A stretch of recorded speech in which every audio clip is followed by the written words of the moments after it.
it doesn't take much to see news about the inflation in this time right now. But I think underlying this focus on inflation, this hypersensitivity towards inflation, this attention seeking from inflation, um, people are wondering a few things. Yep. Number one, am I worried about inflation eroding my standard of living? Mm-hmm.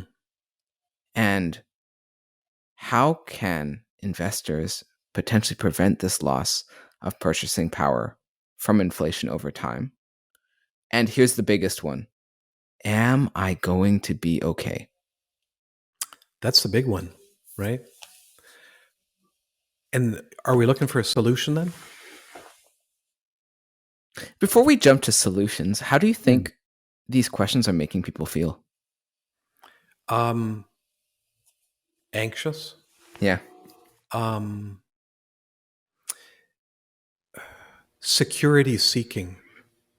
They, here's the funny thing: is the very thing that you seek to remedy the problem could be the undoing of the solution.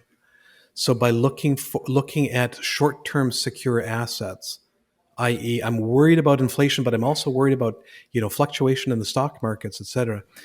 We're going to undo ourselves.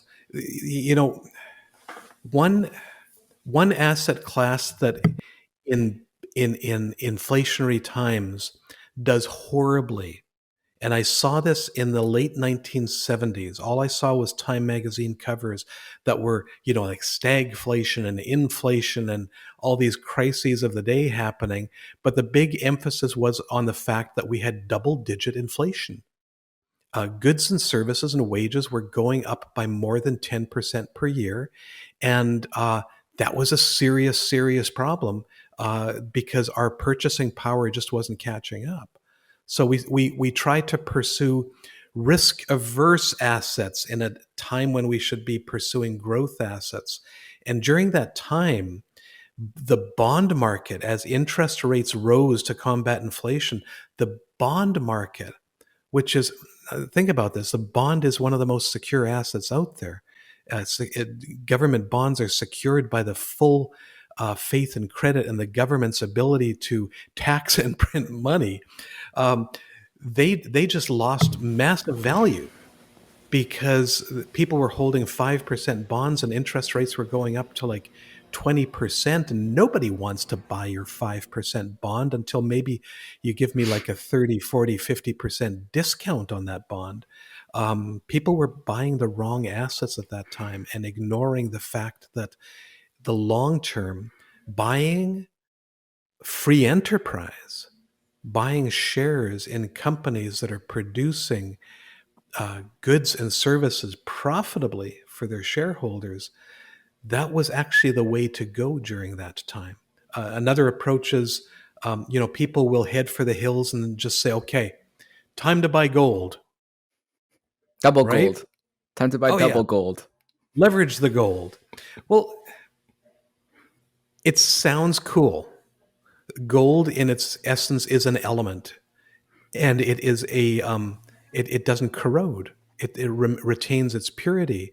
It is transportable across borders. It people like the idea of holding a few bricks of gold. But Matt, we need to go back a few thousand years here during the times of the Roman Empire. And historical records have shown us that, of course, Roman soldiers were actually paid. They weren't slaves or anything. They were paid good dollars. Like they were not guns for hire. They were spears for hire, right? And the amount of gold that they were paid, in coins, was equivalent in value, like a couple of ounces of gold that they would receive is kind of equivalent in value to the wages of a soldier today. Nothing much has changed. Mhm. Another saying that has been bandied about is that an ounce of gold has always bought a men's suit.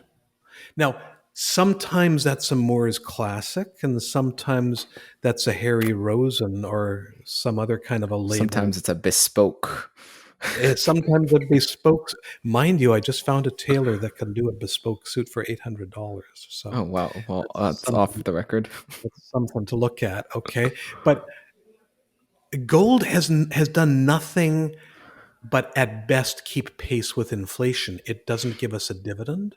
It Hmm. doesn't give us interest. So it gets part of the equation maybe correct, and that is keeping pace with inflation. But it does nothing for yield. It gives us no yield over time. Yep.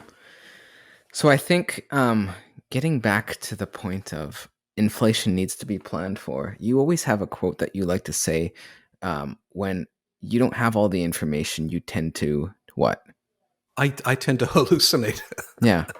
It's true. If there's an information vacuum, Yeah. I will hallucinate. Think about it. Your body, if you're in a state of oxygen deprivation, you will hallucinate. In the Yeah. absence of information, you will hallucinate also, right? And my point here is the future is already uncertain enough. Yep.